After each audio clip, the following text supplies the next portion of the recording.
शहर में एक बुजुर्ग व्यक्ति की अमीरी के बहुत चर्चे थे। इनकम टैक्स विभाग तक भी ये बात पहुंची तो विभाग के ऑडिटर ने जांच के लिए उस बुजुर्ग को अपने ऑफिस बुलाया। तय तारीख के दिन बुजुर्ग व्यक्ति अपने वकील को लेकर बड़े आत्मविश्वास के साथ इनकम टैक्स ऑफिस पहुंच गया। ऑडिटर ने बुजुर्ग व्यक्ति से कहा, सर, आप कोई फुल टाइम काम नहीं करते, फिर भी आप इतनी शान शौकत वाली जिंदगी जीते हैं और इसके स्पष्टीकरण में आपका कहना है कि आप ये सारा पैसा जुआ और शर्तें जीत कर कमाते हैं, लेकिन इनकम टैक्स विभाग को आपकी बात पर यकीन नहीं है। बुजुर्ग व्यक्ति ने कहा, मैं शर्तें जीतने में बहुत माहिर हूँ और मैं इसे साबित भी कर सकता हूँ। आप कहे तो मैं आपको यहीं पर प्रैक्टिकली करके दिखा सकता हूँ। ऑडिटर ने थोड़ा सोचकर कहा, ठीक है, दिखाओ। बुजुर्ग व्यक्ति ने अपना पहला दांव चला। ऑडिटर से कहा, मैं आपसे 50,000 रुपये की शर्त लगा सकता हूँ कि मैं अपने दांतों से अपनी आंख काट सकता हूँ। ऑडिटर चौंका कि ये कैसे संभव है और बड़े आत्मविश्वास के साथ खुशी खुशी वह शर्त लगाने के लिए राजी हो गया। उसे 50,000 रुपये अपनी जेब में आते दिख रहे थे।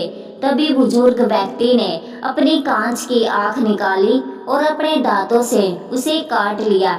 यह देखकर ऑडिटर का मुंह खुला का खुला रह गया। उसे यकीन नहीं हुआ कि वह शर्त हार गया था। थोड़ा उदास हुआ, लेकिन तभी बुजुर्ग व्यक्ति ने उसे एक और मौका देते हुए कहा, मैं तुमसे 1,00,000 रुपये की शर्त लगा सकता हूँ कि मैं अपनी दूसरी आंख भी अपने दांतों से काट सकता हूँ। ऑडिटर को साफ दिख रहा था कि बुजुर्ग व्यक्ति अंधा नहीं है और उसकी दूसरी आंख असली है। उसे पक्का भरोसा था कि बुजुर्ग ऐसा कर ही नहीं सकता। इसी आत्मविश्वास में और अपने हारे हुए 50,000 के साथ 50,000 जीतने की उम्मीद में वह फिर से शर्त लगाने के लिए तैयार हो गया। बुजुर्ग व्यक्ति ने अपने नकली दांत निकाले और उनसे अपनी दूसरी आंख को काट लिया। ऑडिटर हक्का बक्का रह गया। वो कुछ कर नहीं सकता था क्योंकि बुजुर्ग व्यक्ति के साथ आया उनका वकील इन सारी घटनाओं का गवाह था और सारा वाकया मोबाइल में रिकॉर्ड कर रहा था। ऑडिटर अब बेचैन हो गया कि उसके पैसे कैसे वापस मिले। तभी बुजुर्ग व्यक्ति ने कहा, तुम चाहो तो एक और शर्त लगाकर अपनी हारी हुई रकम की दोगुनी रकम जीत सकते हो। ऑडिटर को अपने पैसे वापस मिलने की एक उम्मीद नजर आई। उसने कहा, शर्त बताओ। बुजुर्ग व्यक्ति ने शर्त लगाने का प्रस्ताव रखते हुए कहा, मैं तुमसे 3,00,000 रुपए की शर्त लगा सकता हूँ कि मैं तुम्हारे डेस्क के ऊपर खड़ा होकर वो दूर रखे हुए डस्टबिन में पेशाब कर सकता हूँ और एक बूंद भी डस्टबिन के बाहर जमीन पर नहीं गिरेगी। ऑडिटर की स्थिति ऐसी थी जैसे दूध का जला छाछ को भी फूंक फूंक कर पीता है। वह 2 बार शर्त हार गया था तो उसने अपना पूरा दिमाग लगाकर ध्यान से सोचा कि इसमें क्या ट्रिक हो सकती है।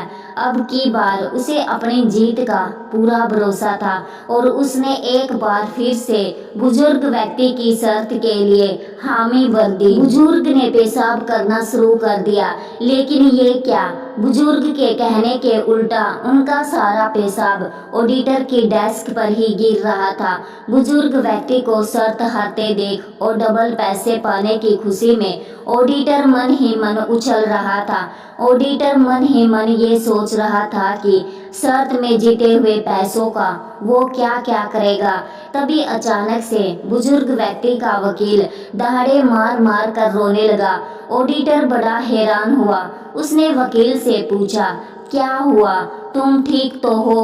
वकील रोते रोते बोला, मैं तो लुट गया, बर्बाद हो गया। ऑडिटर ने कहा, भाई, शर्त तो मैं जीता हूँ, इससे तुम बर्बाद कैसे हो गए? वकील बोला, आज सुबह ये बुजुर्ग व्यक्ति मेरे पास आए और बोले कि इनकम टैक्स वालों ने इनको ऑडिट के लिए नोटिस भेजा है और मुझे अपने साथ चलने के लिए अनुरोध किया। वैसे तो मैं इनके साथ नहीं आता, लेकिन उन्होंने मुझसे 5 लाख रुपए की शर्त लगाई कि ऑडिटर के ऑफिस जाकर मेरे सामने ये ऑडिटर के टेबल पर खड़े होकर पेशाब करेंगे और ऑडिटर बहुत खुश होगा। अब ऑडिटर और वकील दोनों पस्त, बुजुर्ग व्यक्ति मस्त। ऑडिटर को समझ नहीं आया कि वो जीता या हारा। तो कहानी का सार ये है कि कभी भी बड़े बुजुर्गों से पंगा मत लेना, उनके तजुर्बे को चुनौती मत देना, उनकी समझ पर शक मत करना। अगर आप कोई राय देना चाहे तो कमेंट में दे सकते हैं। धन्यवाद।